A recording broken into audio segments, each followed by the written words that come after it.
আসসালামু আলাইকুম। Take mentor থেকে ইকরামুল ইসলাম বলছি। আজ আমরা শিখব কিভাবে ইউএসবি পেন ড্রাইভকে বুটেবল করা যায়। অর্থাৎ আমাদের অনেকের আছে ডিভিডি ডিস্ক নাই, ডিভিডি রাইটার নাই, তারা উইন্ডোজ দিতে গেলে অবশ্যই পেন ড্রাইভের শরণাপন্ন হতে হয়, পেন ড্রাইভের মাধ্যমে দিতে হয়। তো এই পেন ড্রাইভটাকে বুটেবল করার জন্য ছোট্ট একটা অ্যাপস আছে, ছোট্ট একটা সফটওয়্যার আছে, যে সফটওয়্যারের মাধ্যমে আমরা পেন ড্রাইভকে বুটেবল করতে পারবো। তো চলুন শুরু করা যাক।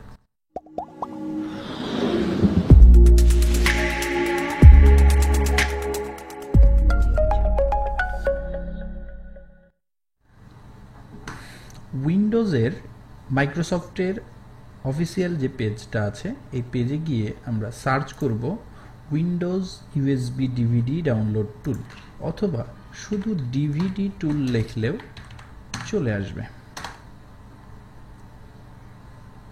তো প্রথমেই যে ওয়েবসাইটটি আমরা পেয়ে যাব মাইক্রোসফটের অফিসিয়াল ওয়েবসাইট থেকে আমরা এই অ্যাপসটা ডাউনলোড করে নেব।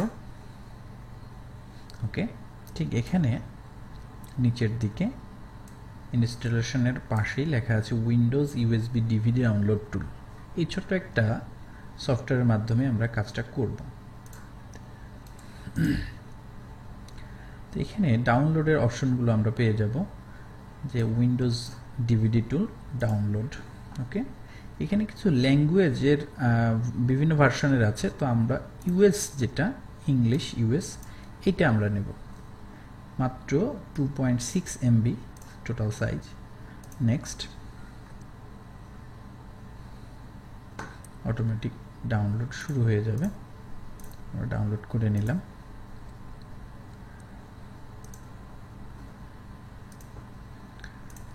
ইনস্টল করে নিচ্ছি। সকল সফটওয়্যারের মতো খুব ইজি ইনস্টল, কোনো ঝামেলা নেই। আর এটার কোনো অ্যাক্টিভেশন বা ইত্যাদি এরকম কোনো প্রবলেমও নেই। বাস, আমাদের কাজ শেষ। এখন আরেকটা কথা এখানে বলে রাখা দরকার, যে আমরা উইন্ডোজ 10 অথবা যে কোনো ধরনের উইন্ডোজ অথবা যে কোনো সফটওয়্যারকে আমরা বুটেবল করে পেন ড্রাইভে রাখতে পারি। তো সেই জন্য উইন্ডোজের অবশ্যই আইএসও ফাইল নামে একটা ফাইল ডাউনলোড করে নিতে হবে। তো এইখানে আমি একটা অলরেডি উইন্ডোজ 10 ভার্সন 1909 এটা একটা আইএসও ফাইল ডাউনলোড করে নিয়েছি। তো এখন কিভাবে পেন ড্রাইভ এটা সেট করব।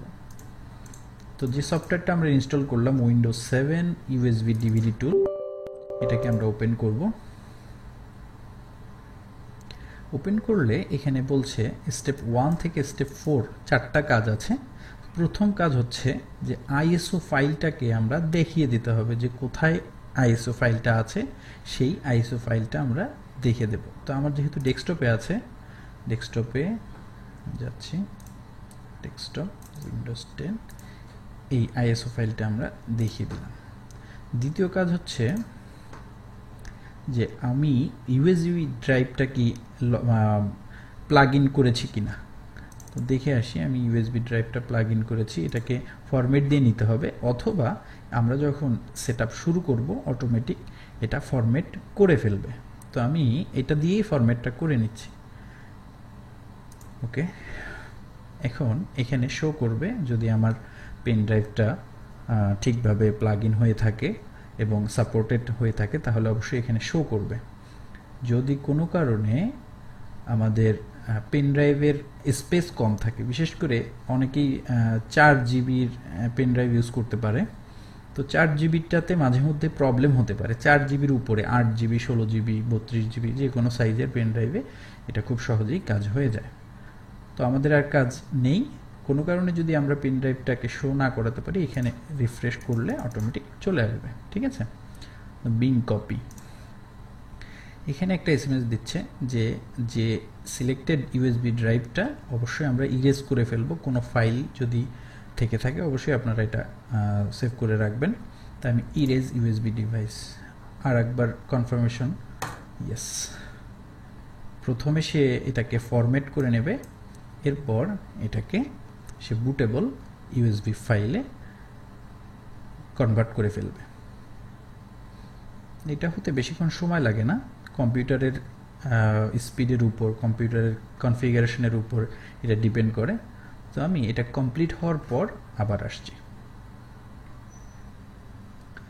আমাদের বুটেবল করার কাজটা মোটামুটি শেষ।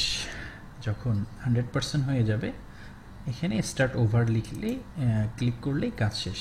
ওকে, কেটে দেব। এখন আমরা চেক করব পেন ড্রাইভটা। যখন এটা বুটেবল হয়ে যাবে ঠিক এরকম একটা লোগো চলে আসবে। যদি কোনো কারণে প্রথমবার লোগোটা না আসে তাহলে আমরা এটাকে এক্সিট করব, আবার একবার প্লাগ ইন করলেই এখানে লোগোটা চলে আসবে। এখন আমরা আমাদের প্রয়োজন মতো উইন্ডোজ ইনস্টলেশনের সময় এই পেন ড্রাইভ দিয়ে আমরা কাজটা করে ফেলতে পারবো। আশা করি সকলেই বুঝতে পেরেছেন। কোথাও কোনো প্রশ্ন থাকলে, কোথাও কোনো কনফিউশন থাকলে অবশ্যই আমাদের ইউটিউব চ্যানেলে কমেন্ট করে জানাবেন এবং আমাদের ফেসবুক পেজে লাইক করবেন। ধন্যবাদ সবাইকে। আসসালামু আলাইকুম।